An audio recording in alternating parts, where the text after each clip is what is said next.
So hello everyone, welcome back to the DSP channel today. This is actually quite an exciting and interesting episode that I have. I do have a special guest here, which is David Lavallee Jr. Please let me know if I pronounced that correctly. That was pretty close. It's Lavallee. Oh, Lavallee. Okay. Yeah. Good to know. Thanks so much, David. But in this episode, previously I did mention my appreciation and respect for those who are within behind the scenes, and specifically in fight coordination and stunt performing. And so David here, he is a stunt performer as well as a martial artist and an action designer and a fight choreographer and an editor and a bunch of all different things. And so I do want to mention that in terms of this episode, it is pretty subjective and it is specific to David's experiences. So obviously not every stunt performer is going to maybe have similar experiences, and so this is specifically related to David. So hopefully, David, you will be able to speak towards that. But nonetheless, I guess I will leave the floor to you, David, if you want to express yourself and just introduce yourself and who you are, what you stand for. That'd be highly appreciated. Thank you. Well, I mean, I don't know how I can top that intro. That was pretty spot on. I don't know what else to say. I'm a stunt performer. Been doing stunts for about 10 years now. Been shooting and editing fight scenes for probably like 7 years, something like that. Mm-hmm. I've just always been really passionate about action, specifically fight scenes. Back when I was training, I have a background in martial arts, so when I first started training martial arts, it was because of the movies. And throughout my training, the movies were an inspiration constantly. So it's just something that I've always wanted to pursue. So yeah, flash forward, here I am now. So yeah, for sure. No, I've seen some of your work there, like when you posted on Instagram and also your YouTube channel. I know you do have quite a following, and you do have a lot of great pieces, like set pieces and sequences too. It's very interesting to see, and especially the fact that I really love is you often have female fighters in there too, female stunt performers, and they're kind of expressing themselves. But before we dive into that, I do want to ask you, the first general question is, who or what inspired you to kind of, go into this universe of, stunt performing and fight coordination? I mean, that's a good question. I'd say I could pinpoint it back to it all got kick-started back in 1998. I saw the movie Blade, and that was just like that was the pivotal moment that made me want to start taking martial arts. Period. All right, so like after watching Blade, I said I want to start taking martial arts, and a few months later, I found a kung fu school in my area, and that's when I started training, and I've been in it ever since. And then, funny enough, like I was into action movies. As a kid, I was more of a horror movie fan. Oh, interesting. Yeah. You can see the posters. Yeah, I can tell. Yeah. More of a horror movie guy. Blade kind of got me more into the action stuff. And then it wasn't until after I started taking martial arts, some friends of mine introduced me to Jet Li, Jackie Chan, Donnie Yen. And then especially Donnie Yen, like seeing his movies were really like a huge inspiration for me. And that's what really started getting me interested in the film aspect of it. Once I was already training martial arts, I said, that's kind of the direction I want to end up going in. I would always sort of emulate the things that I was seeing Bruce Lee and Jackie Chan do on film, but just trying to learn on my own, you know what I mean? And then Jackie Chan came out with Jackie Chan My Stunts, which was a big deal because it kind of took you behind the curtain and you saw how they actually, in a broad sense, you got an idea of how they actually pulled the stunts off, how they actually would go about choreographing action for the camera, and they just kind of touched on those elements of it, and that kind of sparked my interest in it. And then just started a few years later getting into local independent films and worked my way up from there. So it was just like a constant process, learning, entering these new fields and learning as I go.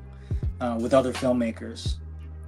So if correct me if I'm wrong here, so you're more so within like the indie cinema sphere, indie action films, so to speak, or do you also are often open to even a wider range or spectrum of projects, or are you specifically within indie action films? No, so I work in mostly television Okay. and feature films professionally, but I got my start in independent film, and I I see. still I Yeah. still kind of go in and out sometimes depending on what's going on. Um, I'll get asked to do some fights or help with some action on like some independent films as well. But generally speaking, my bread and butter is TV and film nowadays. Oh, okay. And so it was from the moment you saw, I guess it was Blade, right? Like, was it the fight sequences that kind of got to you, or was it just the way how the characters were kind of depicted that attracted you to that? Well, it was a number of different things. It kind of hit that sweet spot because, like I said before, like I was aware of action. I saw like the Van Damme movies, and I was a big Ninja Turtles fan and Mortal Kombat and all that stuff. So I was aware of it, but I wasn't a hardcore.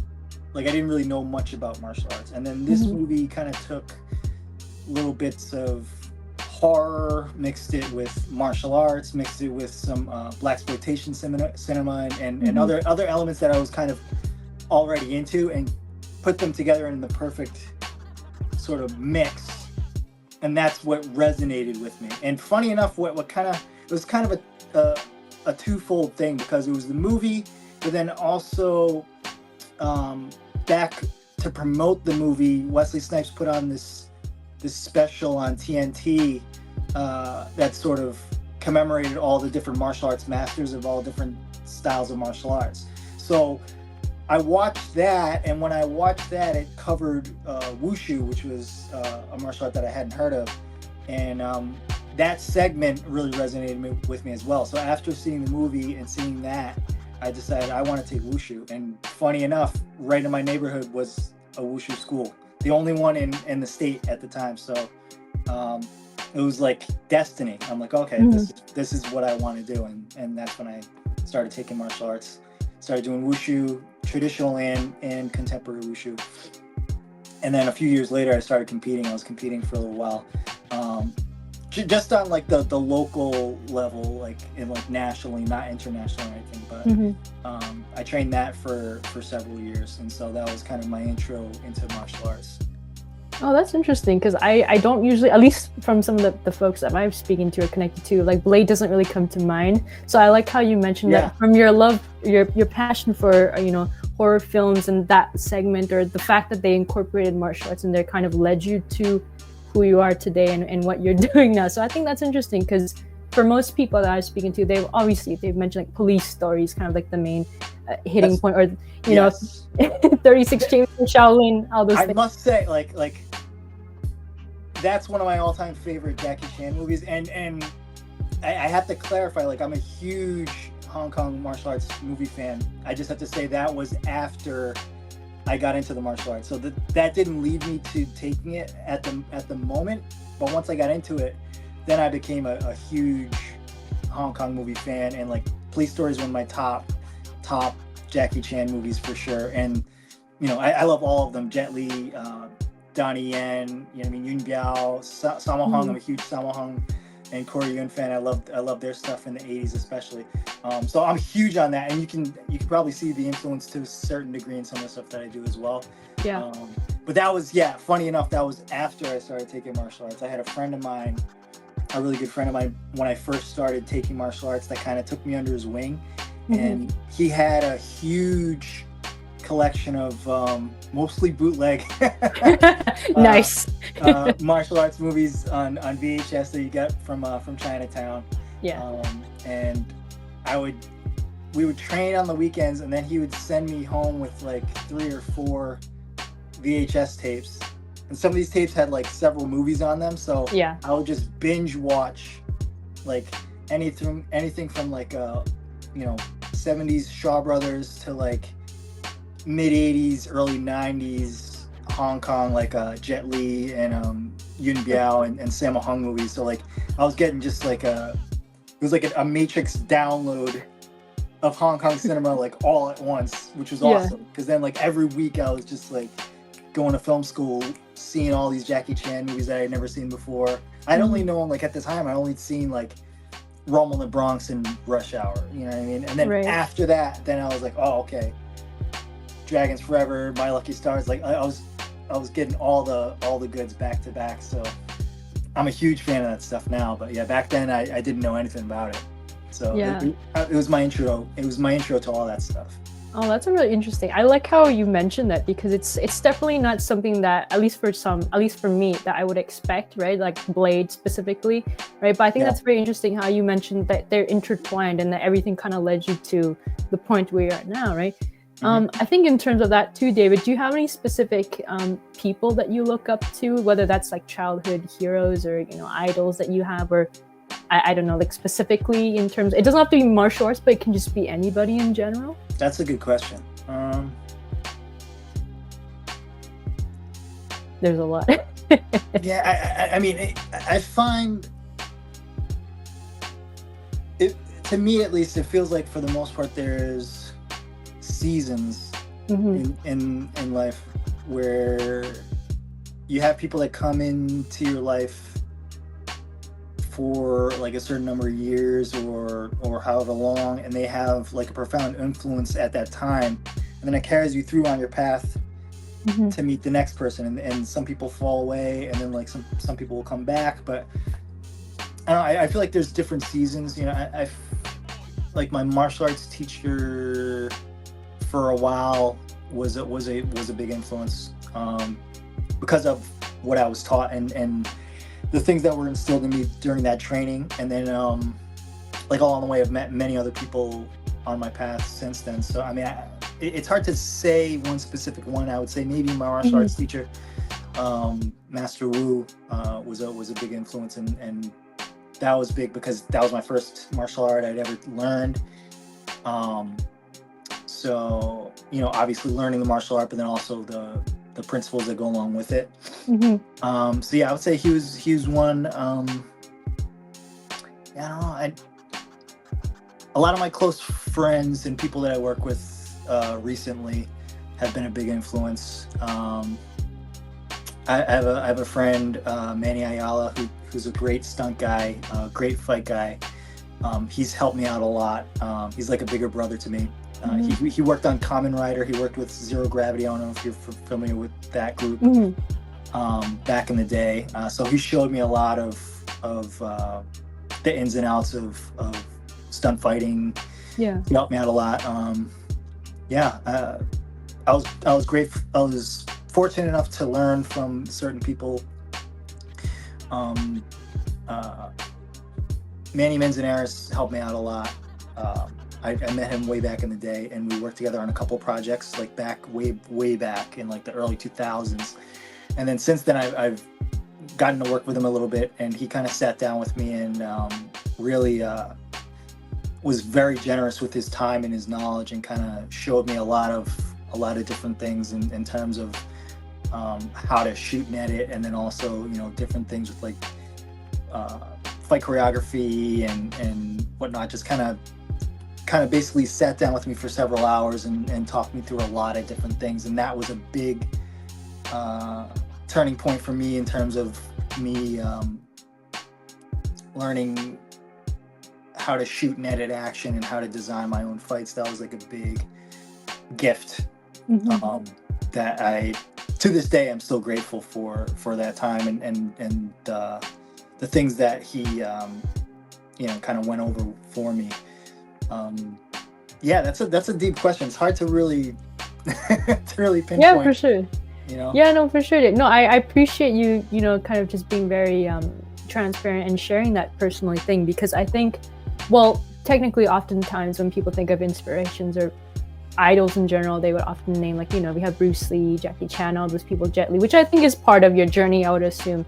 But I like how you mentioned you have a more closer connection to those who are more personal to you. So people you actually worked with who were a big part of your inspiration, or the people who influenced you in terms of fight choreography to stunt performing. So I like how you mentioned that, because it's very much of something, I guess it's a part of you that was on this journey, right? And to become you know, a fight choreographer or a stunt performer too, because it's, I guess, as you mentioned, the seasons, right? It varies, and there's no specific person or a specific group of people, but it really depends on the path or the process that you're a part of, and who comes in, who goes out, and that kind of thing. So I like how you brought that on. I'm pretty sure there's a lot more people out there who must have been a part of your journey for sure. Oh yeah, absolutely. Like that's just, a few of the significant ones, and not to say that their influence isn't still like it's still very much something I carry with me. It's just in terms of like how often you'll see these people or interact with these people. Sometimes you just go your separate ways, you don't always see them, but the influence is still there and still part of shapes who you are, for sure. Yeah, and obviously, Bruce Lee was still is a huge influence. It's funny because I think back, and some of my classmates didn't like it, and I get it. But when I was first training martial arts, the first couple of years, we would do demos, and of course, I was that guy that was like, whoa, oh yeah, you're doing that. I cringe thinking about it now, but back in the day, oh man, that was my thing. I just loved Bruce and Jackie and all those guys. So any chance that I could imitate them when we're doing a demo, I would do it. Yeah, I mean it's flattering too. I mean, in terms, obviously Bruce is not here anymore, but obviously his impact, you can tell how much of an influence he was to so many people. And don't get me wrong, I also did that when I was a kid too. Every time I grew up on those movies too with my parents, and specifically my dad. So I am on the same page with you in terms of that. So it's not a problem. Yeah. I guess in terms of the next question for you, David, what is in terms of the path that you go to when it comes to stunts and fight choreography, what does a typical day look like for you? Do you have a specific routine or procedure, or is it kind of just out in the open, so to speak, when it comes to the work that you do? I mean, yeah, it depends. I mean, I can give you a broad sort of a general idea. So I try to do some type of training as often as I can, every day if I can. So usually I'll go to the gym, and then it depends. Sometimes I'll do double sessions, or sometimes I'll just do one long session where I go to the gym, we'll do some sort of physical training, some sort of a workout, and then I'll do some martial arts basic movements like kicking, punching. You know what I mean? Depending on if I'm at the gym or if I'm outside, maybe I'll do some weapons work. I usually try not to bring that stuff to the gym. I usually try to do that outside, so it's not going to draw attention. But some sort of martial arts work. And then depending on what's going on, I may have to do some editing. It depends on what the day brings. You know what I mean? If I'm doing a shoot or whatever. But if it's just a general day where I'm not doing anything else, a lot of training. Sometimes I'll do some informal training with some friends or some people that do martial arts. You know what I mean? Just to try to keep the skills up and exchange knowledge and things like that. But it depends. Sometimes if I'm on the road, if I have to go out of town for work or something like that, then it's a little bit more difficult. It depends on my time. You know what I mean? I may have to just get to set, and then I could be working a long day and then not have time. Or if I get the chance, I'll try to link up with some people in the city and get a training session in. You know what I mean? I just try to get it in wherever I can. But basically the sort of goal is to try to just keep the skills sharp and keep myself limber and flexible and ready to do any type of movement that I need to do, depending on what the job is. I see. So I guess it's definitely depending on the project, and you definitely have to it's more physical, I would assume, in terms of making sure you keep your reflexes and making sure that you're prepared. So whatever the project gets thrown out at you, you kind of have to have that mindset, right? You're on the go, and you're just okay, this is what I need to do. How do I prepare myself in that sense? Exactly. Yeah. And again, I'm speaking in generalities, right? But basically, for most stunt people, or for a lot of them, if you specialize in a certain skill, you're generally going to do things to associate with that skill, because that's part of what you market yourself as. So like Mhm.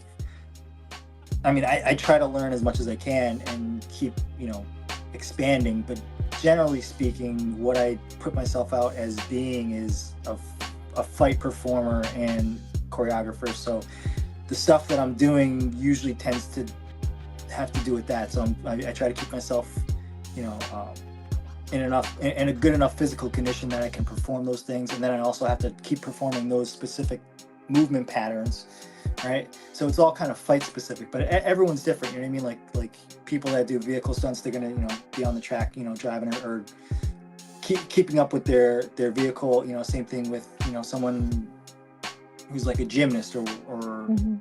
if that's their specific skill set or their background, they're going to do a lot of that in addition to other skills. You know what I mean? So Mhm. your skill set kind of determines what you're going to focus on. Obviously there's exceptions. I'm going to, train different other skills, you know what I mean? To learn and to expand my skill set, but also to kind of, gain knowledge in different areas. But I'm always going to come back to something martial arts oriented. And I always have to stay physically fit for what I'm doing, just in general. So no matter what the skill set you want to, your body is your tool in this industry. Like this is what I'm getting paid to do. Even if I'm not fighting, I have to run, I have to jump, I have to fall. I have to do a lot of these different things that require me to move athletically, right? So that's part of the job. A good a stunt person said it really well one time, that you train for the job until you get the job. So basically the training is the job until you're actually showing up on set, because then you're ready to go. So that's what I try to do every day, in some degree, is at least keep my body fit, try to stay on top of my skills, trying to stay on top of my movement work, just so that once I actually get on set, it's not like, oh, I have to run, I haven't run in how, you know what I mean? Like then it's gonna be a problem, and you're gonna be more likely to injure yourself. So it's just injury prevention, maintaining mobility, maintaining the skills that I profess myself to have, you know what I mean, and that I market myself as having. That's the main goal for each day, and then obviously it's going to depend on what else is going on as well. Right. And so in terms of your work too, David, I noticed that you also do a lot of like the editing and shooting and stuff. So correct me if I'm wrong, but a lot of what you do, they sort of overlap, so to speak. Do they overlap, or do you have to kind of, it's a really dynamic industry, right? So you're going to have to be very flexible in terms of like, I guess, the pieces that you do, or like the shoots that you do, right? So do you find that you're running out of time, or just a lot of prep involved when you do these things? Just for clarification, are you talking about just when I'm shooting one of my own things, or?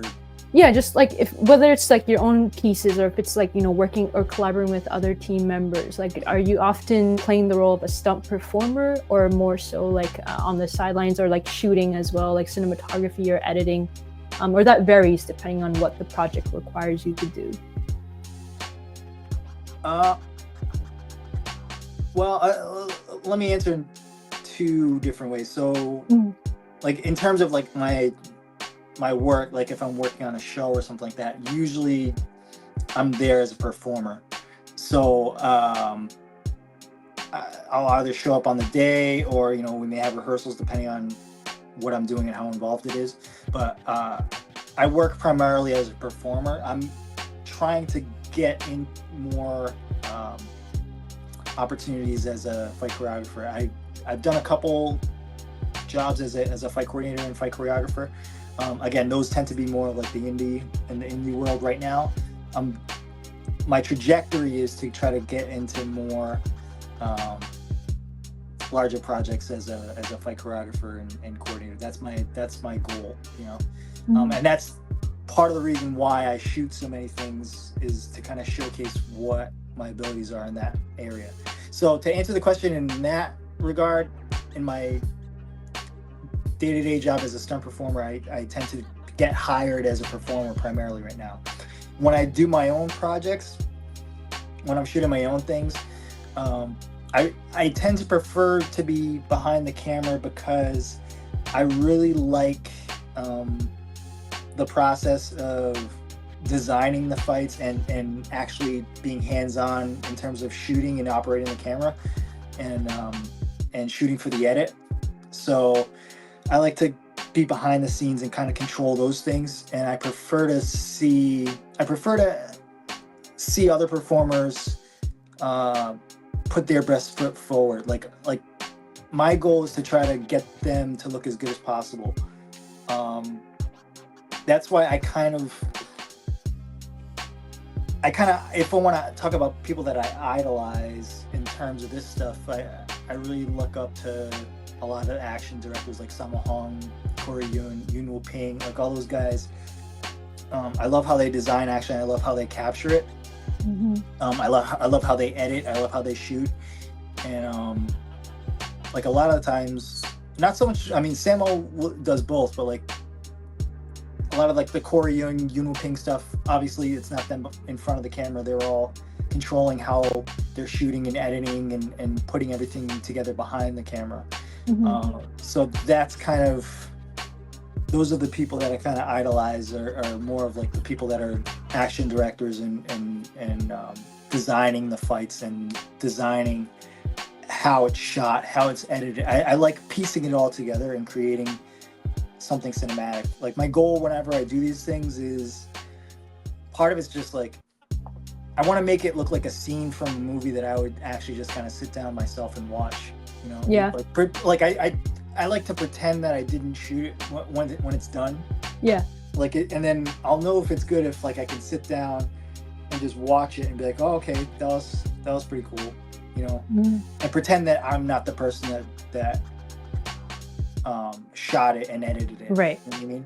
Because at the end of the day, that's all I'm doing is just like kind of emulating some of the stuff that I love in these movies, and trying to see if I can replicate that same vibe. Yeah. Each time that I go out, and that's all it is. Because most of these things are sort of divorced from a specific narrative, right? A lot of these practice fights are just that, they're practice fights. So yeah, we're practicing the craft, and they're practicing performance. I'm practicing how to shoot and edit and choreograph for the camera, right? So there's no real story. It's more about the actual vibe of the scene. Yeah. And so that's what's fun for me, is like trying to create a vibe and trying to create a mood or a tone, and see if I can make it as cinematic as possible with the limited amount of time and equipment that I have, you know? Mm-hmm. Yeah, no, for sure, David. Yeah, because when I look at your work too, like I know sometimes you mention like it's a previs or it's like a practice fight, but to me, and honest, like truthfully speaking, when I watch it, it doesn't look like a previs to me. It actually looks like something I was just like, oh, it legit, to me, I find that it just comes out of a scene from a film. And I think that's just how dedicated and how much you're so, passionate about this work. Is like, well, no matter how many times you've got to do it or practice it, it's got to hit the right spot, right? It's always got to kind of be in a sense that, if I'm a viewer, if I'm an audience member, I want to sit down and watch this fight, right? It's got to be something that is going to be adrenaline pumping, or it's something that I want to kind of understand more. So I find that a lot of your the work that you post, to me, doesn't look like a previs. I think that's how good it is that you've been constantly working to improve that craft. Oh, well, I really, I really appreciate the kind words. Thank you for that. And most of them are practice fights. I will say there is a difference. Like generally speaking, previses are sort of a pitch for a specific project to show to the producer and director and say, hey, you could shoot it like this. So mm-hmm. It's a pre-visualization of the action. Whereas like the practice fight is just its own isolated scene. Yeah. And it's just usually just two people out in some random area fighting each other. But yeah, it is what it is. But yeah, I mean, ultimately, the goal ultimately is to be able to tell a story, right? Like, and that's what it comes down to, is like even if there's no specific narrative within the fight, I try to approach it as if we're telling a little story. And you see, even in like a 30-second or a 60-second fight, you know, this interaction between these two characters, you see something transpire. That's the goal, at least. It's like, okay, there's no specific story, but throughout this fight, we see these characters adapt to each other. We see them change their technique. We see them try to answer for what they just experienced with something else, you know what I mean? And there's a little story there as that transpires. That's the goal, you know, because ultimately, like, once we get into actually having to choreograph and design fights for a film, that's what they're going to be looking for anyways. Like, all right, so how does this showcase what this character is about? How does this fight operate as like a miniature story within the grander narrative, and how does it push that narrative forward? You know what I mean? How do these characters change after this fight is over? You know, that's the ultimate goal that I'm trying to get to, is when I'm doing these things as well, is like trying to learn how to be a better storyteller with the tools that are at my disposal. That's the ultimate goal. Yeah, that's why I keep doing this. Yeah, that's what all the previs is totally worth it, and it's definitely, again, like it to me, it just doesn't look like a previs, even though it is, right? But I guess that's just how much you kind of put so much effort and work towards it. So definitely, you know, you got kudos to you, David. You gotta pat yourself on the back for all the work that you've been doing. That really means a lot. Thank you again for that. Yeah, that's really encouraging to hear. Yeah, no problem, David. I guess in terms of as we're transitioning to your work in fight choreography, is there something that, you know, an element or an aspect that you really love about it, or even in stunt performing, or, you know, storyboarding or cinematography work, just any specific area in the work that you've done that you really enjoy the most or something? Oh, man. That's a great question. I mean, in terms of the stuff that I'm doing, like there's a few things that I really enjoy. Part of it is just the creative process. Like, there's something about when you have a group of people that are on the same wavelength in terms of, you know, we're all on the same page about what this story is, right? We're all on the same page about the tone, the style, the vibe of what's going on.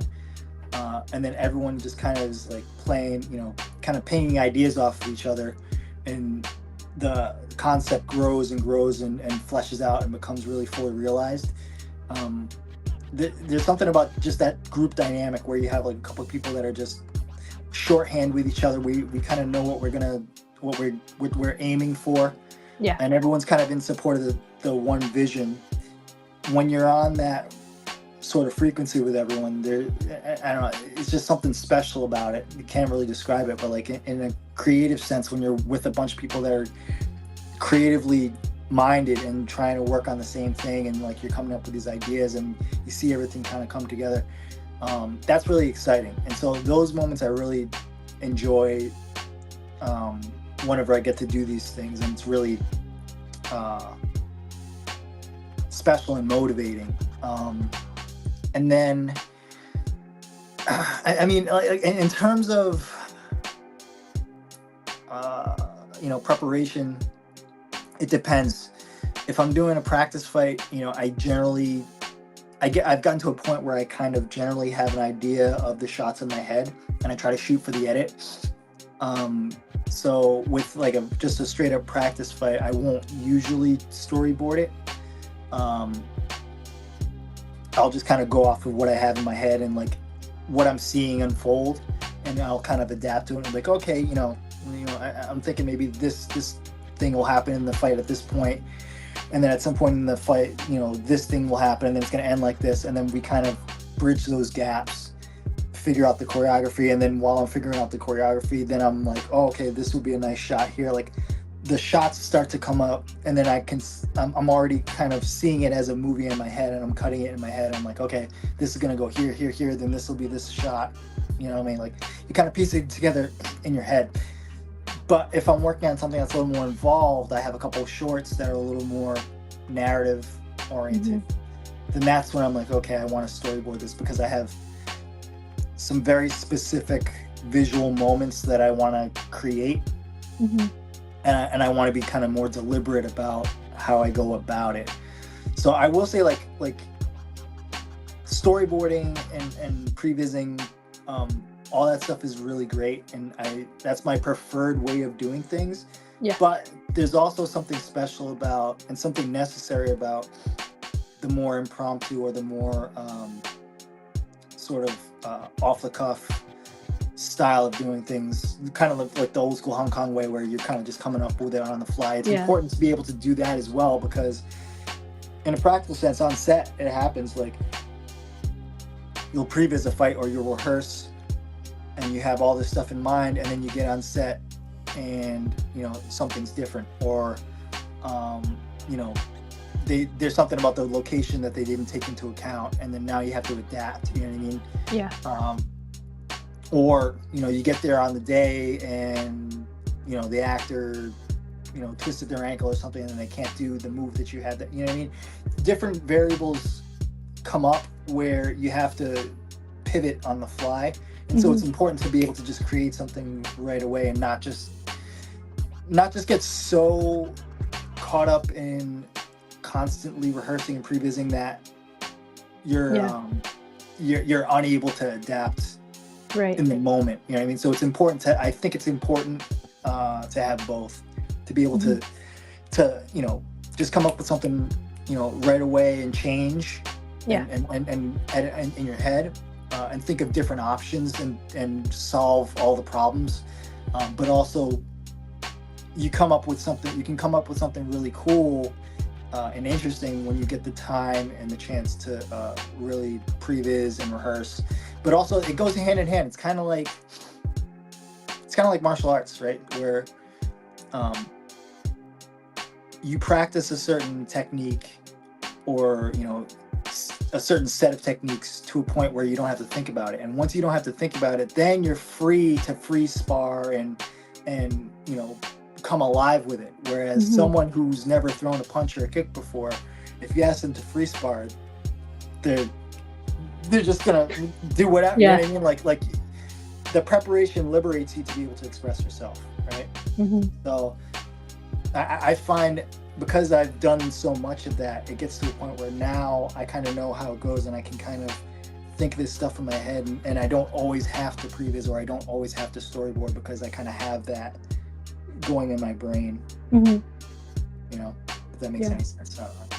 Yeah, no, it makes a lot of sense, David. No, I think when you mentioned like there's a need for, obviously there's creative freedom as well, and being very tactical and technical in these aspects, but also that sort of hint of spontaneity is important at sometimes. Like it's not always in the books or always by the rules. Sometimes, depending on the circumstances, you do have to kind of rely on the limited amount of time or resources that you have. And so to be able to kind of have that mindset, I think, for most people, it's difficult, right? But obviously from your experience in the work that you've done, you've kind of gotten used to, okay, how do I adapt? Kind of like in martial arts, right? It's like, again, going back to Bruce Lee's, his philosophy of adapting to the way and having to find a way to kind of create something out of something that you might have not even expected, right? So I think when it comes to stunts and at least an action choreography, I always find that the spontaneity is probably the most interesting aspect, right? Because it's like, well, we didn't follow the storyboard 100%, but this is kind of what came up. And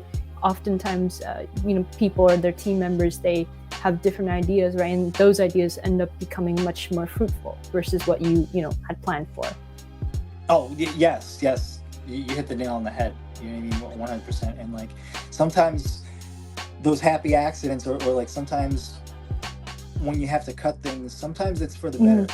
Sometimes there's a little extra too much, there's a little too much going on, and then it forces you to look at it objectively and say, okay, what are the most important moments in this fight?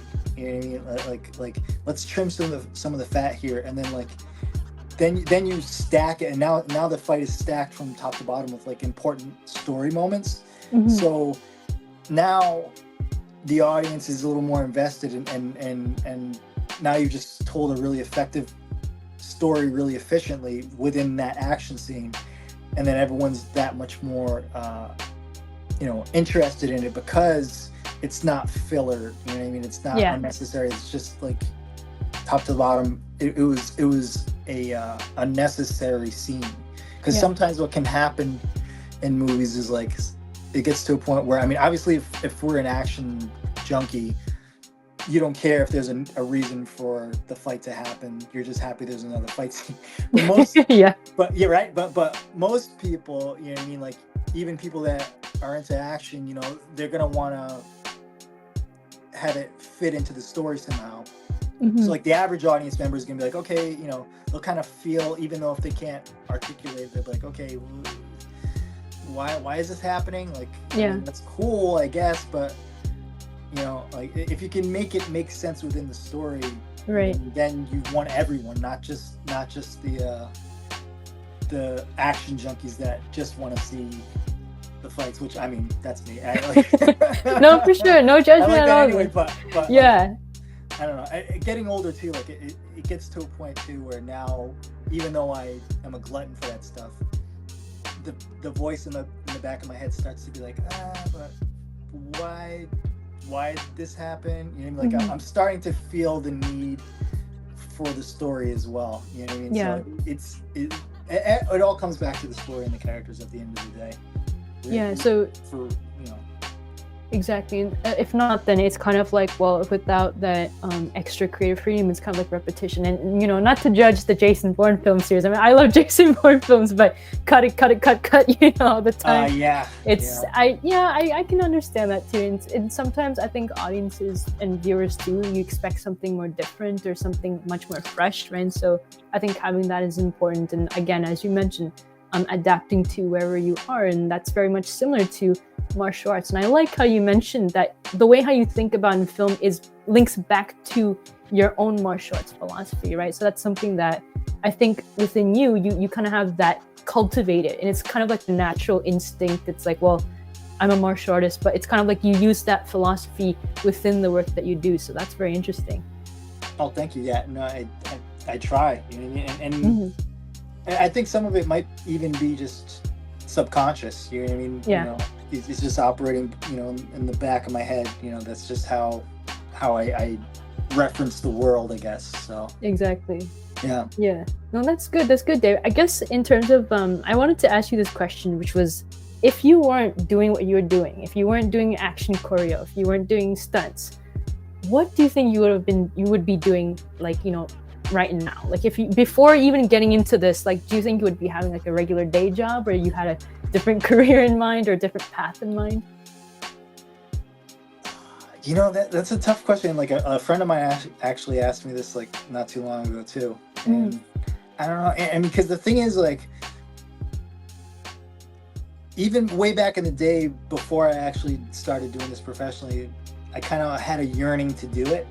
I just didn't know how to break in, and then eventually, I got to a point where I figured out how to break in and went down that path. But ever since I could remember, I would always watch movies, and some of them I would watch over and over again because I just love the experience. And so, like, and I would draw, and I would make like little comic strips. But like the whole idea behind it was kind of like, well, I didn't have a camera, so the only way I could get the idea out was to draw it, until I was able to later on figure out how to shoot. So like, I don't know. It's something that's always been something I've been passionate about. I guess it's your natural calling. It was always for you, maybe. Maybe a film critic, or I just be working a regular 9 to 5 and just going to movies all the time. No, I understand. Yeah, but no, I think it's fine, because I think, well, regardless of whatever, your experiences have been, like, you have people who are, they've gone in many different paths, but then it ends up being like, it's their creativity that sticks with them, right? Something that I guess is part of who they are. And it's like, you have people who are, working in the medical field, and they turn out there and like an artist, or, there's so many different varying factors. And I find that, at least when it comes down to the human condition or the human experience, it's like, well, in the end, it's kind of like you're always constantly evolving. So whether or not you're in one specific field, it's like you can always be interdisciplinary with other fields too, right? And it doesn't necessarily have to stick with one area, but you can kind of apply that knowledge in another field or another industry, which I find that quite interesting. And so I think with you specifically, it's kind of like, I guess it was more of a natural calling for you. It's something that really intrigued and attracted you to kind of go towards that field, right, at the time. Yeah, absolutely. Yeah, I don't know how else to describe it, because I've worked, like, before I got into this, I worked plenty of 9-to-5 jobs. I worked in offices and like in the corporate world and stuff like that, customer service and stuff. So like, I've been part of that world too, but like, that was always something in the back of my head. Like I want to get into this industry, you know. Right. So I'm grateful that I found my way, you know. But yeah, I'm not sure. I'd have to think on that, because I haven't really. I don't know. I haven't thought about it in a while. That's a really good, it's a good question. Yeah, no worries at all. Because sometimes I find, even with myself too, when I think of ideas, I'm just like, I don't know if I can, you know, imagine myself as a doctor or as, like, you know, like a fire person or something. I don't know. Like, I always have those thoughts in my head too, and sometimes it ends up being like, you know, I'm just expressing myself right now. So it's like always focusing on the present moment, right? So I think, yeah, those kinds of things, I find that regardless of status or career, it's kind of like, in the end, your own personal experience is kind of related or tailored to you. So oftentimes those things are society, like, you know, in terms of society, it's labels, but otherwise, like, we have so much, at least individuals, they have so many complex ways of expressing themselves, and I find that is kind of something that's more subjective, right? Oh yeah, no, absolutely. It's very highly subjective, and it's, you know, dependent on every single person's experience is different. You know what I mean? Every single person's gifts and abilities are going to be different. You know what I mean? So yeah, always gonna. Yeah, for sure. I think in terms of when you mentioned films too, David, did you have any favorite films that you've kind of grew up watching, or even until now? It doesn't necessarily have to be within martial arts, but just any films that, you know, have stuck with you and kind of inspired the work that you've been doing. I know you mentioned Jackie Chan, Police Story, all the Hong Kong Golden Harvest era films, but maybe, I don't know, branching off of other genres. Were there any specific genres aside from horror and action that also, that you drew inspiration from? Before I got into the action stuff, like, it was predominantly like horror and sci-fi. Horror. Yes, there's certain films that I've watched so many times I can't even count, and are a huge inspiration. Like, for me, one of them is definitely The Terminator, the first one. There's just something about that film, and it was made for a relatively low budget, but like what he was able to achieve, and just that story, and just the whole overall, like, atmosphere and vibe of that movie. I never get tired of watching that one. I love, so The Terminator was huge. A lot of John Carpenter films. I'm a huge John Carpenter fan, and there's just something about, again, like, a lot of it comes down to, aside from the storytelling, it's creating an atmosphere and a vibe, and it's just like a combination of, it's like the perfect combination of really good cinematography, really good editing, and a really intense score that really just resonates with me, and just really, I get obsessed with it. And so John Carpenter's movies, just his scores are amazing. I love his music, and I love a lot of his films. And it's hard to pick one. Like, there's a few, like, obviously Halloween was big, but I also was really big on Escape from New York, Assault on Precinct 13, The Thing. The Thing was a huge movie for me, because that was one of the few movies that actually terrified me. Like, I tried to watch it way too young. They used to show it on TV. I tried to watch it way too young, and it would always get to there's one part where there's a dog. They have like a kennel of dogs, and there's this other dog that's like infected with the alien, and he walks in, and all the other dogs are reacting to it, and then all of a sudden, like, it starts shaking, and like these spider legs come out, And Oh. as soon as the spider legs came out, I would freak out and I would have to change the channel. And it took me forever to build up enough courage to watch it. And then I watched it and I became obsessed with it. And it's one of my favorite movies now. But like, a lot of John Carpenter's films. James Cameron. Aside from the Terminator, Aliens was huge. The first Alien's great as well, but like Aliens was really big one for me. What else? Those were a huge influence, and then Return of the Living Dead. You see the poster back there. That's another one that's I don't know. It's got a really fun vibe. It's sort of a horror comedy, but I don't know. There's just certain elements. Some of the cinematography, some of the sequences, like the montages they have with the music. I don't know. It just creates a really cool atmosphere, and I just love certain moments like that where there's like a really interesting atmosphere that's developed between the way that the movie is shot, the way it's edited, and the music that they decide to include, the sound design. You know, like it just creates like a really interesting texture. Yeah. And I just like movies that aren't afraid to indulge in that. And really just let those things kind of play out. Those are huge. So a lot of those movies I'll revisit over and over and over again because they just create that feeling. And sometimes I'll almost kind of study it and try to see if I can, draw inspiration from that and emulate it in something else that I'm doing. And I'm sure there's many more, but those are a few that are constantly like in my rotation of always in the back of your head, right? Or like that I'll just throw on and or if they're on TV I'll sit and watch them. The Warriors, that's another one. Huge. Oh, The Warriors, yeah. Huge fan of that movie. Yeah, that's an iconic, legendary film for sure. Yeah, I think in terms of that too, but do you have like a favorite action sequence, David, or like any specific scene from a film, like whether that's a stunt or just a specific fight scene that that you kind of are just like, this one really speaks to me? There's at least one that comes to your mind right now. I know there's a lot. 50. No, but like there's several. So right off the bat, the finale from Police Story in the mall. That part where I tried to recreate it. You probably saw the video, but like the fight where Jackie Chan takes on like 3 people at the same time. Yeah. That whole finale is amazing. But I really love that fight. And what I love about that fight, it's something that I have a pet peeve about nowadays, where a lot of movies nowadays, they'll have fights where it's one against multiple people. Yeah. But everyone's attacking one at a time. Yeah. Everyone's waiting their turn.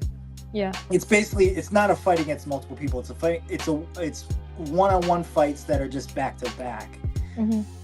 What Police Story does so well is it makes you feel like he's outnumbered. It's one of the few movies, even in martial arts movies, like it's rare to feel like the hero is outnumbered. You know what I mean? Like, and it's a testament to Jackie Chan and his style because, prior to that, you'd see all these Bruce Lee imitators where Bruce Lee's just standing in the middle, and then one at a time they come in, he hits them once and they go down, hits them once they go down, and does like a cool pose. Jackie Chan doesn't have time to breathe. These guys are coming in constantly. He's taking hits, like he's taking damage, and he's just trying to survive. And that's what I love about that fight is just it feels like it's only 3 people. In action movie terms, that should be nothing, but this is where reality comes in. It's like, oh, there's 3 people trying to take my head off. Like, it's not going to be that easy. And so I love that fight so much because it's so desperate. And in terms of the narrative, like it's gotten to that point where, he's gotten to this boiling point where he's just so pissed at these bad guys, and like they've just been getting away with murder and like doing all this stuff, and just like it gets to a boiling point, and he's so furious in everything that he's doing. Like it's not technical, like he's throwing punches and kicks, but it's not like a perfect kung fu movie technical thing. It's desperate and it's violent and it's very, very just cathartic. Yeah. The way that he's doing. I love that scene so much. So that's definitely up there. That's one of them. The opening fight scene from Blade is another one where the blood comes out of the sprinklers, and then he shows up and kicks the crap out of all the vampires, and just like, it's such a great intro to that character and to that world. Like, that whole scene is just like top to bottom so good, because it shows you everything you need to know about that world. Like, there's this underground world of vampires nobody knows about. It shows you, you know, how they operate, you know, and then it shows you Blade and shows you how he operates, and I just love that scene so much. You know, like that was the point. Like, just watching that, I'm like, oh man, like, you just feel the pupils dilate. Like, oh Yeah. it's such a great scene. So that's a huge one. What else? I don't know if there's one specific. I have to put the whole movie. The Raid is like, from beginning to end. Like, I love all the fights in it. Yeah. I love everything about that movie. What I really love is, like, Gareth Evans. He's someone that I kind of idolize in terms of directing. Yeah. Because what he does so well is he shoots his fights really well, but there's something about his storytelling where, and not just in The Raid, but in pretty much all of his work, he knows how to pace the movie just right, but also he knows how to build tension and suspense. Especially in that first Raid movie, it feels almost like a survival horror movie in certain areas. Like, it could easily be a zombie movie or like something like that, but they just so happen to do martial arts. You know, that's what I loved about it, is because even though these guys are trained, you know, SWAT, you know, martial arts master characters, you still have a sense of dread when they face certain situations in that movie. You know what I mean? Like, Iko's a phenomenal martial artist, but you still feel a sense of dread when he's hiding in the walls and the machetes. Like, you know what I mean? And it cuts his cheek and he has to wipe the blood off. Like, those little moments of suspense make a huge difference, because most of these movies now, the hero, he's like a superhero. You know what I mean? So, you know, no matter what happens, he walks into a room, there's 50 people. All those 50 people are gonna die. He's just that good. And it's like, there's no suspense, you know? I love The Raid because there's those moments where there's suspense, you know, the part where you know, Joe Taslim and his team are hiding in that, you know, bathroom or whatever it is, and you see the guy with the machete just walking in really slow. It's almost like something out of a slasher movie. He's walking in real slow, he's like tapping the blade against the wall, and they're just like hiding, just waiting, like, I'm gonna have to fight for my life. You feel those moments, you know, and those aren't even moments in a fight. Those are just leading up to the fight. And so the way that he builds the tension, he builds it up, and then it explodes, and then you have this long, you know, operatic fight scene, and it just hits that much harder because he's able to play with your emotions, and he's able to build the suspense and build the tension up to a point where it's like a boiling point, and then it explodes into the action. And he's good about, because The Raid, another thing is, like, it's bloody and it's violent, but he doesn't always show the gore all the time. You know, like he knows when to show it and when to cut away from it. So you don't know what it makes it unpredictable. You don't know what's gonna happen. And then certain moments, like, oh snap, they just went there, they just did that, and then other moments it'll be just out of camera, or he'll cut away just in time, or he'll have it in like out of focus in the background, but you get a sense of what happened. Right. You know what I mean? Like just playing with the audience's expectations. I love everything that guy has done, and I'm very much looking forward to his movie Havoc that's going to be coming out next year. I just love how he directs action and how he incorporates suspense and terror into it. It's just wow. Yeah, for sure. Chef's kiss, right? I think think for sure, you know, you mentioned today, because I think I'm kind of on the same page with you when it comes to that pet peeve, because I mean, well, don't get me wrong, again, I love Jason Statham movies, but I think referencing specific scenes like that where I think that was back then. I think it was a trend, is, you know, the action hero or heroine is kind of that person who everyone's kind of rooting for, right? It's kind of that individual who we're always kind of like on the edge of our seats to be like, well, we want them to be alive and continuing the path that they're kind of treading on. And, you know, if they can take down all these, you know, hundreds of people, then that's completely fine. But I find that, you know, films like that tend to kind of, I think they're good in stylistically, right? Stylistically showing the character's capabilities. But I think nowadays, as you mentioned, transitioning to like the Indonesian action films and Gareth Evans's works, is the aspect of playing with tension and vulnerability. So the more, I guess, internal feelings that characters tend to feel. And it's kind of one of those things that are not expected, because we often assume, or most viewers would assume that, you know, the main character, the action hero, is someone who can outnumber a whole bunch of people. But in the end, they're still human beings, right? They're not some sort of like, you know, Superman or Batman that can really just, you know, regenerate themselves, right? They're someone who has a family to feed, or they have somebody that they kind of have to take care of. So I think it's that aspect that you mentioned of vulnerability and tension that's so important, that what draws you to the way that Gareth Evans directs these films, right? It's that storytelling aspect that sometimes I find that action films, they tend to either lack, or they're just constantly trying to improve or work on. Oh yeah, 100%. I agree. And you know, like I get it. Like part of it also, you know, there's trends and there's different movies that are popular. So naturally, like you can't expect every single movie to do that, but it's refreshing when those movies do. And yeah, it just brings me back to like back in the day. Like you talk about movies like the first Die Hard, for instance, or you know, even something like Speed. You know what I mean? Where it's like you have a capable, you know, action hero, but you put him in this crazy situation. You know what I mean? And they have to figure a way out. And so you learn about the hero and you root for the hero because they have to overcome so many obstacles, right? Like in Die Hard, you know what I mean? Like he's barefoot, he has to walk over the glass, and like he's not Arnold Schwarzenegger, you know, like he's just an average guy. Like he's a really good cop, but he's not like a commando, you know. So he's got to overcome some of these obstacles. He has to use his mind. He has to think ahead and like, you know, use his wits to outsmart them in certain situations until he can get to a better situation. You know what I mean? Like same thing with Speed. Like you have this guy, he's a good cop, but then he's on this bus that's got this bomb on it. You know what I mean? Like how do you? That's not something you can punch your way out of. You know, you have to figure out, you know, how to go about navigating the bus to a safe place and stuff. Like they do a great job of creating these situations that the hero is at a disadvantage. And then the hero becomes heroic by overcoming that disadvantage in a unique way, right? I just miss those types of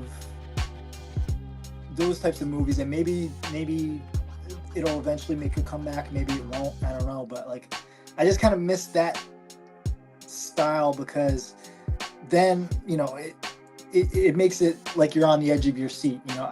This guy's you're right, he's not Superman, right? I think part of it is also because we had so many superhero movies that kind of became just everything that we're consuming is sort of superhero adjacent. Yeah. You know what I mean? So even movies where there's not a superhero, we're so used to seeing superhero-like stuff that it starts to get into these other movies. And then like now you have people, you know, that can fall off a roof. Exactly. And then get back up in the next movie, and they're not paralyzed, and it's like there's no one addresses it. They just go about killing more people. Yeah, no, for sure, David. No, for sure. I think that's I think realism is kind of needed, right? Sometimes in these films, like as much as you want to immerse yourself, it's has to kind of appeal in a sense that a regular average viewer would kind of want to relate to, right? It's kind of like, well, you know, no matter what that character's capabilities are, I need to see if, you know, I can actually see myself in them. Like it doesn't have to be the skills, but at least the human part of them, right? So like the emotions, their vulnerabilities, I think are important. I guess moving on to the thing I want to ask you too, David, in terms of highlighting like your best work. I've seen a lot of the work that you've done in those action pieces. Like I've seen the one that you did with the watch. That was so cool when you did with the effects. And also I think the one that you did with the baseball bats, I think it was called like what, Strikeout. And you have a sort of interesting play with like cyberpunk and synthwave. Like I'm a synthwave fan. So when I saw that, those elements, I was like, oh, this really caught me, you know, this really touched me in a certain way. So I find that the effects that you use and the music, everything's just so fast paced and brings me back to the Hong Kong flavor, Golden Harvest era, right? And especially the recent one that you posted, which I loved with your female leads, like that's just so, it's so cool, right? It's like, it really gave that Golden Harvest with Matrix inspo, even with the way how they were dressed. And even though it was like a previous practice test, I was like, my goodness, it literally looked like just a scene from like, you know, like a film, right? So I liked how you did that. So if you want to kind of, you know, speak in terms of like the way how you put certain performers, or even the use of how you have female stunt performers and how they kind of work with you and the camera. Oh man, that's a loaded question. There's a lot of layers there. It's like just a 7-layer dip. Yeah, like just express yourself however you kind of just want to start off. No worries. Oh man, well I want to try to answer all that because it's all really great questions. And thank you for the kind words on those projects as well. I love working on those. Well, let me start with the female performers. I love working with the female performers for a couple different reasons. Number one, the specific performers that I use a lot, I just have a great working relationship with them. It's great because we're all kind of on the same page about a lot of this stuff. Mm-hmm. I think when you're doing these things, especially at this level where it's just all kind of zero budget, just indie, go out there and shoot something type of a level, right? I think it's important that everyone get on the same page about the vision. And so if you can get people on board and you can really get people excited about the vision, that's half the battle right there. And so I'm fortunate enough that I've met some really great performers. They're really awesome.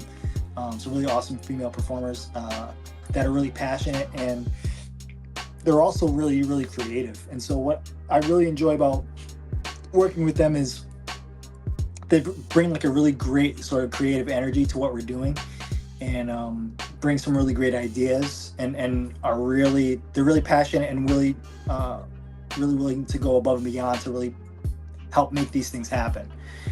So I've been very fortunate in that regard, and I've always also just really enjoyed the sort of girls with guns subgenre. A lot of like the stuff with like Cynthia Rothrock, Michelle Yeoh, Moon Lee, Yukari Oshima. I love all those movies, and so I try to tip the cap to those anytime I can, because also I don't really see that style anymore. So I'd love to see like sort of a resurgence of that specific style. So anytime I get a chance, I try to do that. I always love working with female performers.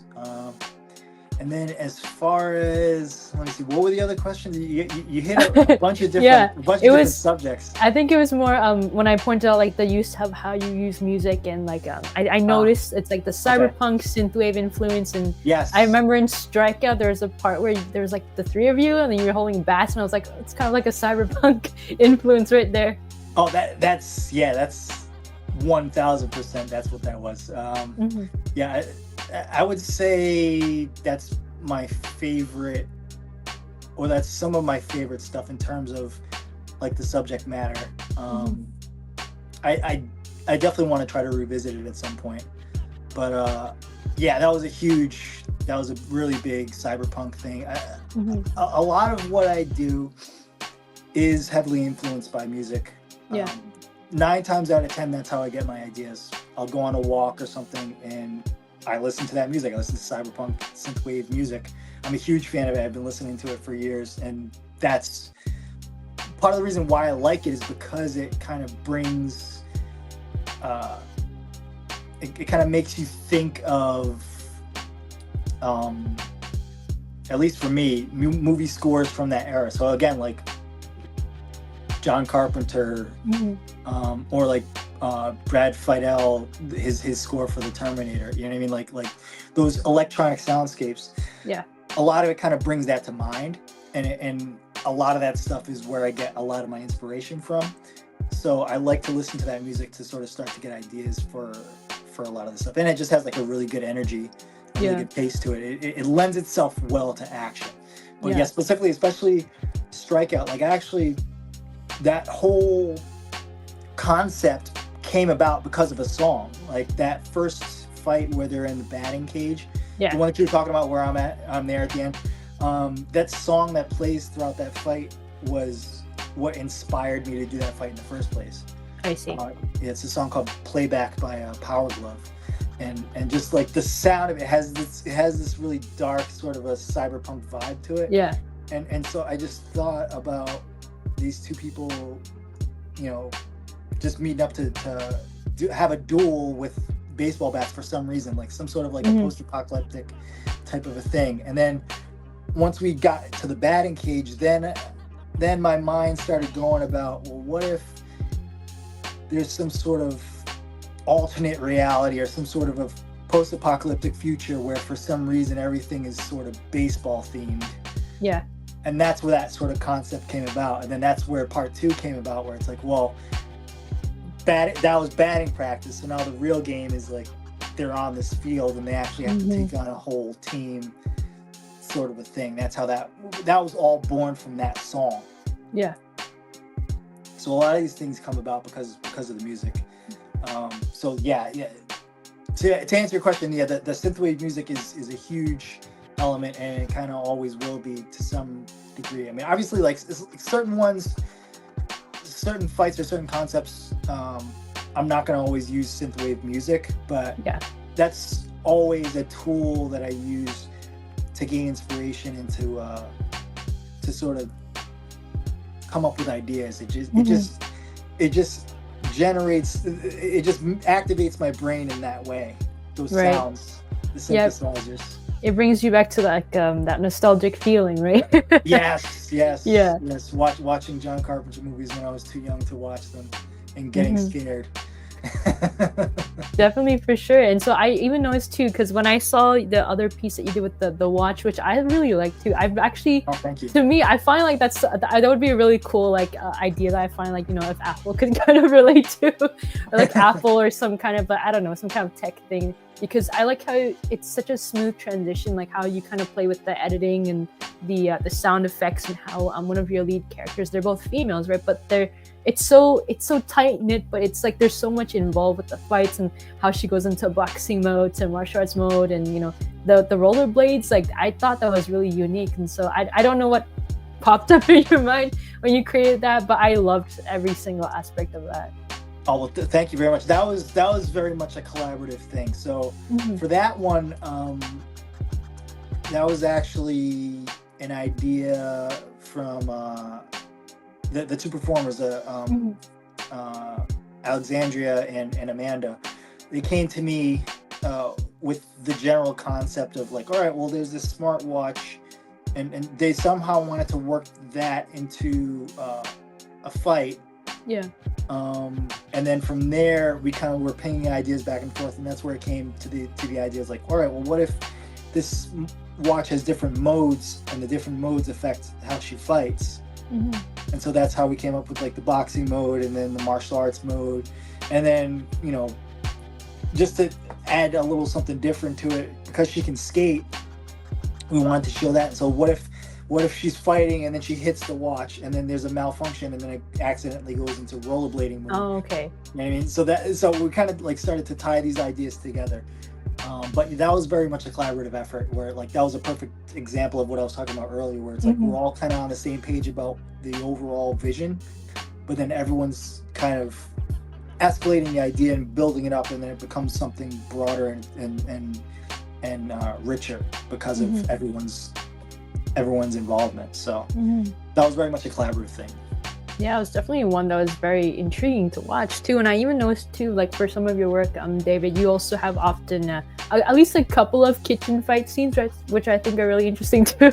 They're quite lethal, but I was like, oh damn, like that's was that something that was again a collaborative effort, or was that something that just was like this is something we can kind of work with, or came out of like a specific film or story, or is that kind of like on the spot, so to speak? Well, yeah, I mean, like with both of those, this Well, why the kitchen specifically is what I want to ask. Well, it's funny you mentioned that. So a lot of these things you're gonna notice a pattern. It's like, at least these later videos, I think even probably starting with the smartwatch, were, or actually maybe even earlier. But basically, people come to me with a shell of an idea or like a part of an idea, and then I'm like, all right, well, how can we do this in a unique way, and make it sort of interesting and different, right? So for that kitchen fight, the first one, the one where they're fighting over doing the dishes, that came about because those two performers, that was actually at their house. Oh, okay. And so basically, the only idea that they came to with was like, all right, we have this big kitchen, we want to fight in it, and we want to at some point use wooden spoons. Nice. But that was it. Like, there was no other concept. And so I'm like, all right, well, we sat down and we're like, all right, so let's think about why they're fighting. Why are we in a kitchen? Why are they fighting? And if you're in a kitchen and you're fighting with wooden spoons, that means that you're probably not trying to kill each other, because if you're trying to kill each other, you would grab a knife. I see, yeah.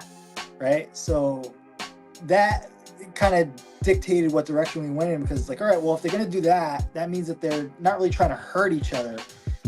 Maybe this fight's not necessarily to try to kill each other, but it's over something else. And that's how we kind of got into the area of like, well, maybe they're trying to get the other person to do the dishes and they won't do it, like, and then it became a sort of a comedic thing where it's like, all right, well, in that context, it's just taken out of proportion, and it's a couple that actually loves each other but are having a disagreement over something. I see. And they're having like this elaborate sort of a kung fu match to sort of try to solve the problem. It's very, kind of in the vein of like a Hong Kong, like kung fu comedy or something like that, where they're gonna throw moves at each other and do stuff, but they're not gonna try to kill each other or seriously hurt each other, right? And so that's where that idea kind of was born, and then that's how we built up to that. So the whole idea stemmed from, they had this location, they had this prop, but they didn't have a story, and so that's how we kind of came up with a story around that. And then that's how we built that fight. And then for the other kitchen fight, that was kind of the opposite, where it's like, well, this person is trying to kill you. Yeah. They actually, so obviously they're going to use the knife, and so it's how they kind of go back and forth. That one was another one where it's like, it was another one where we had a location and prop, but it just came together a little bit differently. We came a little more straightforward with that one. We're like, all right, this person's actually trying to kill you. Yeah. So then we're going to use, different props to try to fight with the knife a little bit, and then they, gets disarmed, and then she sees the plate, and then she, so we're just telling that quick, straightforward story there, within a different context, and like, it's obviously got a different tone, so we were trying to show that with the way that it was lit, the way that it was performed, you know what I mean, the way that we shot it. I was kind of going a little bit more for like a kind of, especially towards the end, a little bit more of like kind of a creepy, almost kind of a thrillery, horror type of vibe at the end. Yeah, for sure. So a lot of it was, once we established what the tone was and what the general story was, that dictated also how we shot it and lit it and how it was performed, and that kind of like informed everything else about it. Right. That's all. So it's more in terms, yeah. So for sure, I think definitely when you mention like context is very much crucial. It's like the same setting, same type of set piece, but it's both in the kitchen. You still have two people, but it's just the tone and the motivation, or I guess the way how you're trying to tell the story. That's very important for viewers to kind of depict or dissect. Right. It's very important that, you know, it's the same exact setting, but it's just two different stories in a sense. Yeah. And it's funny you pointed it out, because I didn't even think about that until we just started talking about it just now. Like, I did do a couple kitchen fights, you know. It's funny. Yeah. Well, that's the point of exchanging knowledge, right? What you're here to help other people kind of understand the what you guys do, right? The effort that goes on behind this. Is there any particular if you could choose like a filmmaker, David, or like a specific person, I don't know if they're in stunts or just anyone in general that you would like to work with, or would just be like a dream to work with, would you have like specific people in mind? Or do you have any specific individuals, filmmakers in mind? Man, I mean, shoot. Well, I mean, I already mentioned Gareth Evans. He's probably my favorite director for this kind of stuff at the moment. So, that would be awesome if at some point in the future I were able to cross paths with him and work on something that he's directing. So, I mean, that would be huge. Aside from that, I mean, like he's the main one I'm thinking of in terms of like a filmmaker in like the action world that I would really want to work with at some point. I mean, and obviously, like in terms of performers, there's a lot of really talented performers out there, so it would be hard to kind of narrow that down. But I could for sure say, as far as like a filmmaker, like he's my favorite right now. Yeah. He's a big inspiration, so definitely Gareth Evans. Definitely Gareth Evans. Yeah, no, I'm definitely on the same page as you. I think it's his I think what he does is very refreshing. It's something that I think a lot of action junkies and even people myself who love action films, it's something that you're constantly going to just be very attracted to. It's like whether or not he's kind of using the same techniques, it's like, well, I know this guy's going to be doing something a little bit more different, right?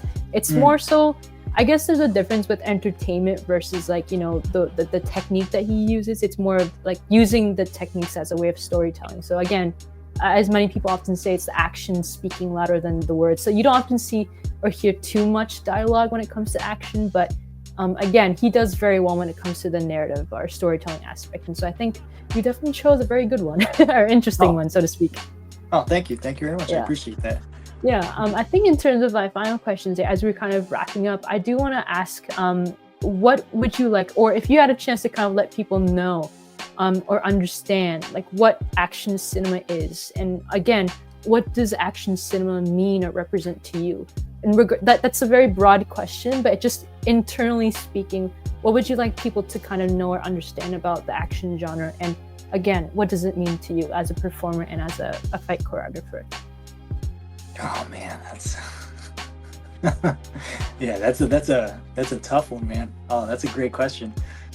I mean, what I could say is, and I kind of touched on it earlier, and when I say this, I'm vocalizing it because I'm also learning and trying to cultivate it as well. But it's a form of it's nonverbal storytelling, right? Yeah. All great action scenes, right? All great fight scenes are in and of themselves little stories. You know what I mean? They're little movies in and of themselves, or at least they should be. They should tell a story. Each action scene, each fight scene, ideally within the scope of a film, should teach you a little bit more about the character, and how they operate in that world. And they should push the narrative along, right? They should push the story along, right? So there's a reason for it being there, and there's a reason for the character to engage in it, and the character should somehow change because of it, right? Or our perception of them, right? That's just obviously this generally speaking, but most great movies that we all look up to in one way or another are doing that, right? They're introducing a character, they're showing what their character's abilities are, they're showing you, you know, if they're coming up with a villain, they're showing you how that villain operates in opposition to that hero, you know, what strengths and weaknesses they have and how they each try to adapt to counter those, right? At least a lot of good kung fu movies do that. That's the classic kind of formula. You know, they have the tiger style. This guy's got the mantis style. His mantis style does this. Oh, I have to work on this technique to counter that technique. Oh, I have to find the snake master, and then they, you know what I mean? And then that's the whole story, is they learn to counter that person's technique, and they learn something about themselves along the way, and they develop principles, they develop morals by learning from this master. So by the end, they're no longer the precocious kid at the beginning of the movie that was playing jokes and joking around. Now they're this more stoic, serious person. They've grown as a person, and they've developed their martial arts skill to a certain point where now they can counter this person. They get the revenge or whatever, but then they're a bigger person, so they decide to let the person live, or they'll just take revenge and they'll take the guy out. But either way, they grew and they developed their skills by the end of the movie. That's just one example, but like we kind of see that throughout these different movies. You know what I mean? They're put in these different situations. They have to figure out a way to get out of the situation, and then, you know, something else happens along the way. You know what I mean? Like the story changes and mutates based off of the decisions that were made in that previous sequence. You know, it leads to other things down the line.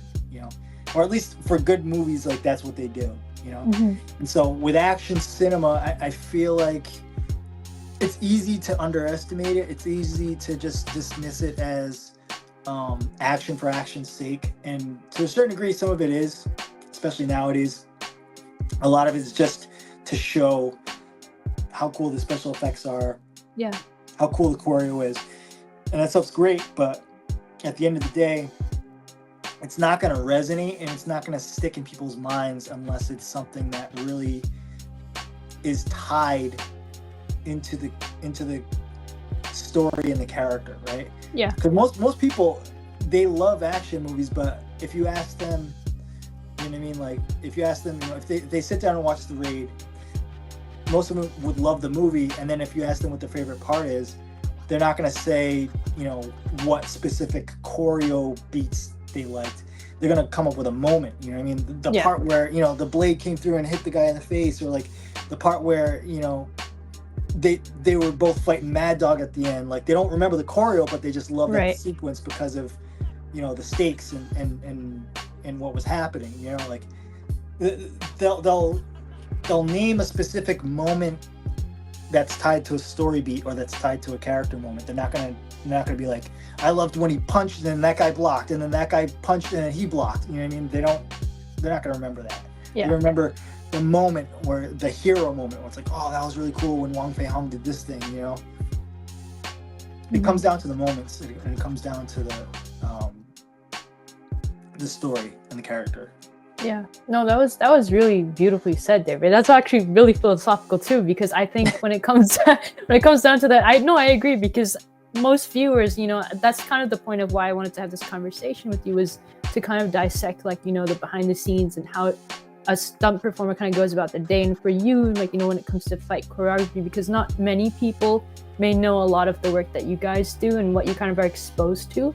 So the kind of mindset that you have to kind of go into when it comes to being on set, or again, having to adapt to your specific environment. And so I find that, again, like, the moment is extremely important when it comes to films, because not many people are going to remember like what type of martial arts style that person used or what kind of stunt that they did, right? So I think what you highlighted was very crucial, because it's the storytelling within the action, and it's the action as the storytelling mechanism, right? That kind of brings people to remember those kind of moments. And so I guess for you, maybe in terms of like action cinema in general, it's very versatile, right? It's very technical, but it's also very emotional.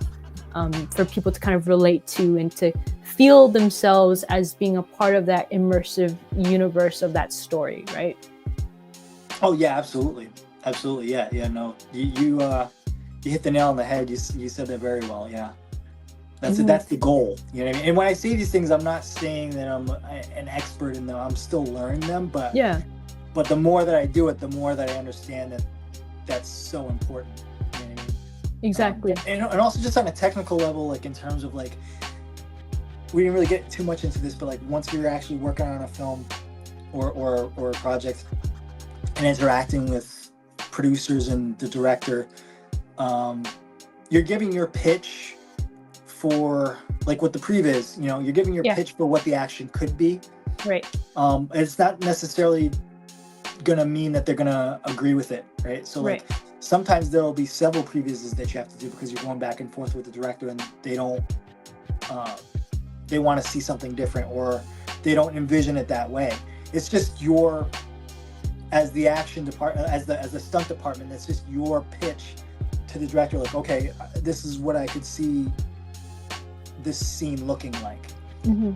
I mean, as we've seen in many movies, like at the end of the day, half the time they may not even follow the previs at all. They won't shoot it. It doesn't look anything like the previs. They'll shoot it their way, and because everyone wants authorship over it, right? So it's like, you know, stunt department, you know, we design this fight, this is what this could be, but then obviously the DP wants to shoot their particular way. The director's going to have an idea of how they want to do it, and then the editor is going to have their way of cutting it together. So you don't really have control at the end of the day over how this could end up being, you know. But what you do have control of is when you're designing the action, trying to make sure that whatever you're putting in there hits all those important story beats. You know what I mean? Mm-hmm. The more of the story that you have in there, and a couple big like stunt coordinators have talked about this as well. This is where I'm getting that from, is the more of the story and the character that you have in the action, the less likely they are to cut it, right? Because it's so integral to the story, right? So like the more of the story, the more of the story that I can tell with the action, the more likely that action is going to stay in the film. Because what ends up happening is, you know, if you have more extraneous action or you have a lot of extra beats in there, they may not have enough time to shoot it, or they may end up just cutting things to try to keep costs down, or there's a bunch of different variables, but they may end up cutting certain things. Right. But if you have important story moments in there, if you have important moments about the character in there, then they don't have much of a choice. You know, they may not cut it, or they may have to modify it, but they may have to keep it because it's telling the story. It's pushing the story forward. You know what I mean? Yeah. Now, obviously, there's a bunch of different variables, you know what I mean, depending on what project you're working on, what the budget is, the amount of time that you have. If they've given you enough time to shoot it, you know what I mean, which would be ideal, and they have enough budget, they'll shoot it, they'll take however long they need to shoot a very important climax scene.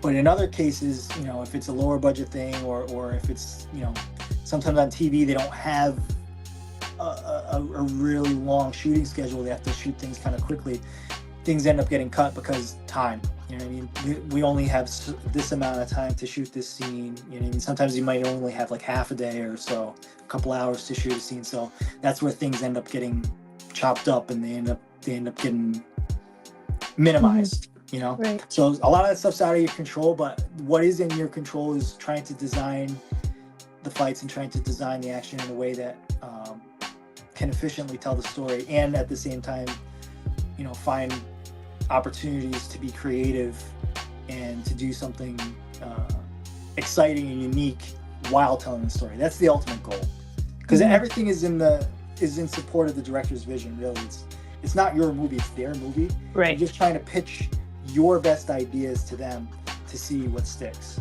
You know, that's the goal. Yeah, no, thank you for elaborating and clarifying that, David, because I think what you said, that segment there, is pretty important and crucial, because when it comes down to the actual, again, like the logistical side of it, I don't think many of us are aware of how that works. But since you've kind of generally covered it, it really depends, again, on the project and the type of the producers and the director who's basically coming up with this film, and you're the one who's basically helping them to envision it as what it could be, as you mentioned. So again, so many things, they have so many different changes and challenges, and so I find that the work that you guys do in stunts and specifically in fight coordination is quite like a hidden area within at least cinema in general, and specifically action films, right? Because I think that I have so much respect and appreciation for what you guys do, and how much you guys kind of go through. I know not many people often are aware of the types of experiences that you guys go through on a day-to-day basis, whether that's on set or even just the ideas that you come up with. But I always kind of have so much of this sense of wanting to highlight your guys' experiences, because watching the films themselves, like whether or not that sequence is 2 minutes to 10 minutes, right? I always find that what you guys do and the creativity that goes behind that is so important and crucial. It's something that not many people can often do, and you definitely have to give yourselves like a pat on the back each time to, just notice how much work and the mindset that you always have to kind of go into designing these kinds of scenes or sequences. So yeah, you guys, props to you guys. You guys are like the OGs out there in the industry. Thank you. Trying. I'm trying. I'm still got a lot to learn. I'm still plugging away at it, but I really appreciate that. Thank you. No, for sure, David. And I do have like one final question to wrap this up is, do you have like any sort of like, let's say like any advice for any person who's watching this video? Let's say if they want to go into stunts or if they want to go into fight coordination, any tips and advice in terms of how they can kind of set their foot in this industry, or just any sort of thoughts or insights that you have regarding the stunts or fight coordination aspect in the industry that you'd like to share? Yeah, I mean that's a tricky one. Well, I'll break it down into like the most basic things. So first and foremost, if you're trying to get into it, try to develop a solid foundation of movement. So whether it's gymnastics or martial arts, some sort of a sport like that, where you're learning some sort of an athletic skill and developing body and spatial awareness, that's going to be beneficial. So definitely maybe gymnastics or some sort of a martial art,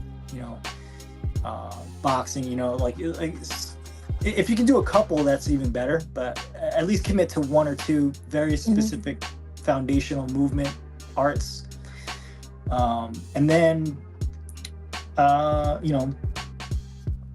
try to see if you can find someone that's in the industry to try to figure out a way to get in. There's certain people that run some training here and there, so I mean you can find it, especially with the internet, like you can find a lot of this stuff fairly easily. And then another thing that you can try to do, and again, like this is all very broad, very general, everyone's a little bit different, and then there's different avenues that you can go down as well. I'm just speaking in terms of just the very basic fighting and falling for film stuff. There's other avenues you can get into as well that's a little more complicated, but just for that. Another thing you can do is take a fight, that you like, take just maybe 10 beats of that fight and try to reshoot it. So everyone's got a phone with a camera on it, you know what I mean? And editing apps are pretty robust these days. So you could try to shoot shot for shot a fight that you like, you know what I mean, from a movie or something like that. Get in the backyard, with one of your friends and try to replicate the fight, and try to see if you can, get the composition of the shot as close as possible to what they were doing.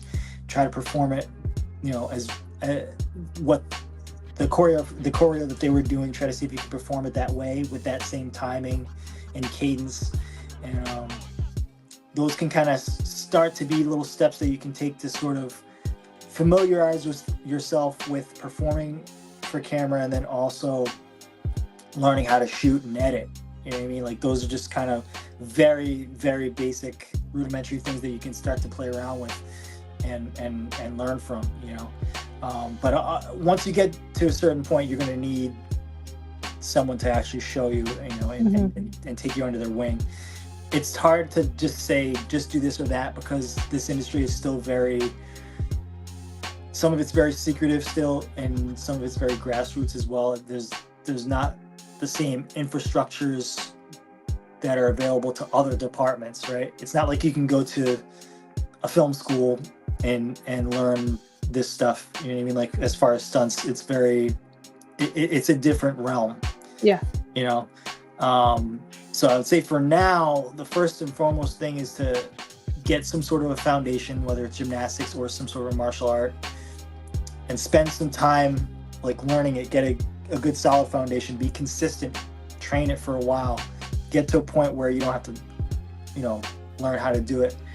And that way you have at least some sort of a foundation of how to move, you know what I mean? And then from there you can kind of build on top of that. And then also, practice shooting, do some basic fights, short fights, learn how to, shoot and edit and perform for the camera. And that can sort of be a way to start to get an idea of, how to perform fights and how to shoot fights. Then you can start getting ideas on like how to choreograph and things like that. But that's just a way that you can get started. You know what I mean? In the simplest terms. You know what I mean? Yeah, no, for sure. No, thanks, Dave, for mentioning those too. And I find that it's kind of like, I guess, for anyone who's watching this, I guess I quote from David's terms, it's learning the art of movement and the art of fighting without fighting. So those are your basics, the basics that you should kind of set your foundations on. I mean, I don't know. I mean, I find sometimes when people tend to say like, oh, stunts is something that, at least some of the people I've spoken to, it's like, well, stunts was not my the thing that I wanted to do first, but it was something that I really loved, right? It's something that kind of gravitated me to kind of go into performance. And so if anyone is interested in that kind of path, so definitely based on your experiences, David, I think it's very valuable that you shared that. And so, yeah, like in terms of this whole conversation, I've learned a whole lot based on your experiences and everything you shared. And I do want to say a huge thank you for your time and, all of the experiences and everything that you've kind of mentioned based on the work that you've done, as well as your inspirations and everything you've just kind of, expanded upon and expressed yourself with. I find that everything you said really helped to kind of change the way and also add more to my own understanding of what goes on when it comes to stunts and fight coordination. Because again, like every single person who's also in your shoes they have different experiences. And I think for your take on that really helped me to kind of add more in terms of my understanding of it. So thank you so much, David, for just, spending your time and just expressing yourself in terms of this specific aspect of your life that has, helped you become the person that you are today. Oh, well, thank you so much for having me. I really appreciate it. I'm honored and humbled as well that you would reach out to want to talk to me about it. So thank you so much for having me. I really appreciate it. No, for my pleasure. And for anyone who's watching this, again, if you want to see some of David's work, I'm going to be linking his YouTube channel, and if you'd like, your Instagram as well, onto the description box. So if anyone wants to check out of David's work, they are welcome to do so, because he's got some really good stuff. Highly recommend. Check out Strikeout and the smartwatch one for sure. Yeah, this is great. This is a lot of fun. Thanks for having me.